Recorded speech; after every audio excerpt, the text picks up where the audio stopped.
Are we ready? Yeah. Did anybody go see anything other than Guardians this weekend? I mean, did anybody? Hello everyone out there, I'm Jeremy Geckner with the Front Row Movie Reviews, and this is your weekly box office report with stats from our friends over at boxofficemojo.com. Well, it was hard to find anybody going to see anything but the new film Guardians of the Galaxy Volume 2 this week, as it easily took the #1 spot at the box office with a cool $145 million in its domestic opening, and it grossed over $425 million with its overseas totals factored in. Now that accounted for a full 72% of the entirety of filmgoers this weekend, and it marked a 54% increase over the previous Guardians of the Galaxy movie.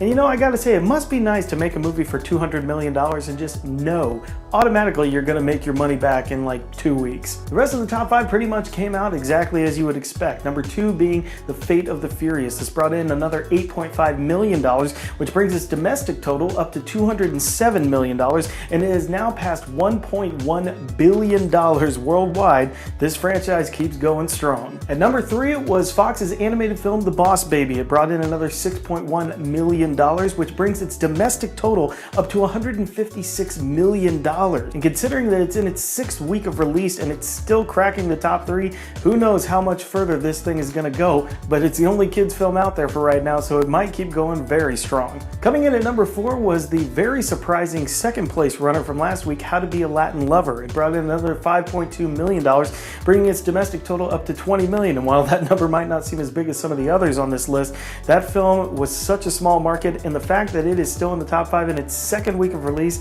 that's got to be counted as a big win. And coming in at number 5 is a kind of a little bit of a surprise, as Disney's live-action Beauty and the Beast cracked the top 5 after dropping out last week. It added another $4.9 million, which raised its record so far domestic total to $487 million, and it has now topped $1.185 billion at the global box office. And I gotta say, it snuck its way back into the top 5. Who knows what else could happen at the box office. That's going to be it for this week's box office report. Hey, head over to the frontrowmoviereviews.com. You can find everything that we put out on the Front Row, our videos, our quick minute reviews, and all of our podcasts. And we are just dropping our Guardians of the Galaxy Volume 2 full disclosure today, so you will not want to miss that one. Go to the iTunes store or wherever you find podcasts and download it now. I'm Jeremy Geckner, and as always, we will see you in the front row.